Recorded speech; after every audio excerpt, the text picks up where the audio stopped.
Undang-Undang Nomor 34 Tahun 2004 tentang Tentara Nasional Indonesia merupakan landasan hukum utama bagi pengelolaan pertahanan negara serta peran dan fungsi TNI dalam sistem pertahanan nasional.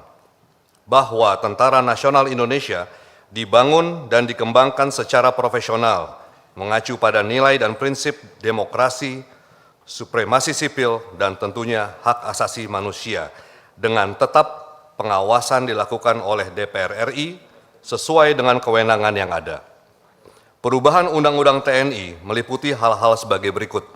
1. Revisi Undang-Undang TNI bertujuan untuk memperjelas kedudukan TNI dalam melaksanakan tugas.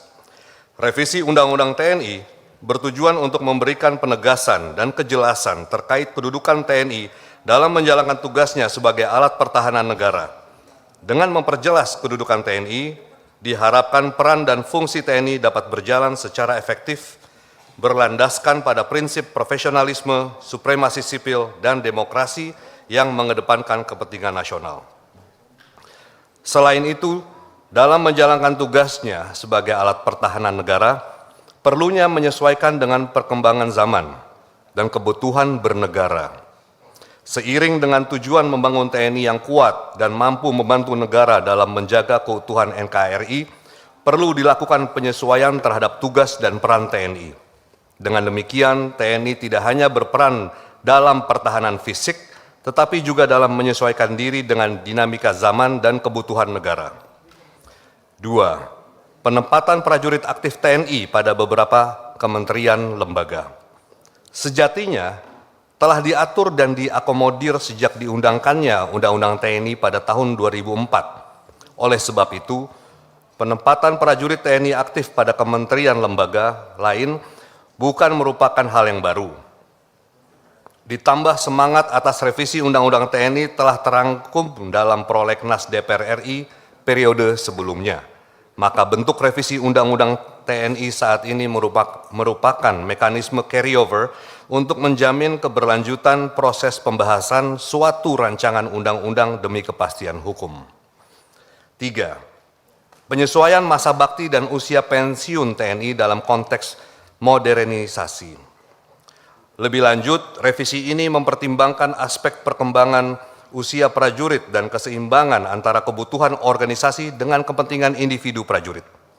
Oleh karena itu, revisi pada Undang-Undang Nomor 34 Tahun 2004 dilakukan melalui kajian yang mendalam dan komprehensif agar dapat menghasilkan batasan usia pensiun yang berkeadilan, tepat, dan sesuai dengan rasio kebutuhan pertahanan nasional saat ini.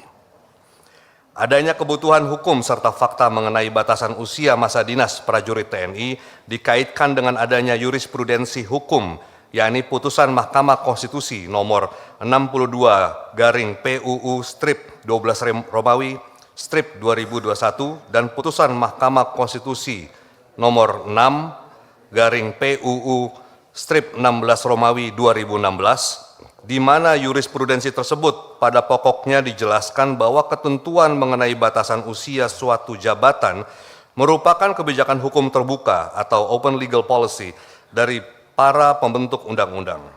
Untuk itu, revisi Undang-Undang Nomor 34 Tahun 2004 mengkaji secara mendalam dan komprehensif.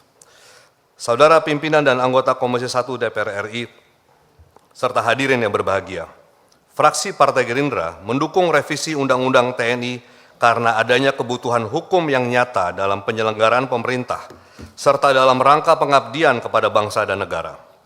Adapun hasil survei menempatkan TNI sebagai lembaga yang mendapatkan kepercayaan publik nomor 1 secara konsisten bertahun-tahun. Oleh sebab itu, Undang-Undang TNI perlu disesuaikan dan disempurnakan.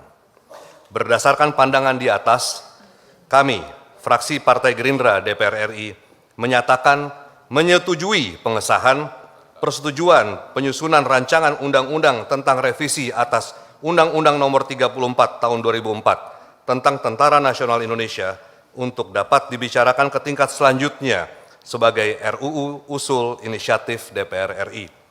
Semoga Tuhan Yang Maha Esa, Allah Subhanahu wa Ta'ala, selalu memberkahi seluruh aktivitas kita. Billahi taufik wal hidayah. Wassalamualaikum warahmatullahi wabarakatuh. Shalom, Om Santi Santi Santi Om. Namo Buddhaya, salam kebajikan. Jakarta, 18 Maret 2025, pimpinan fraksi Partai Gerindra, saya ulangi, pimpinan fraksi Partai Gerakan Indonesia Raya, Dewan Perwakilan Rakyat Republik Indonesia, Ketua G. Budi Satrio Juwandono, nomor anggota A142 ditandatangani, Wakil Sekretaris Insinyur H.M. Endipat Wijaya MM, nomor anggota A87, Wakil Sekretaris ditandatangani.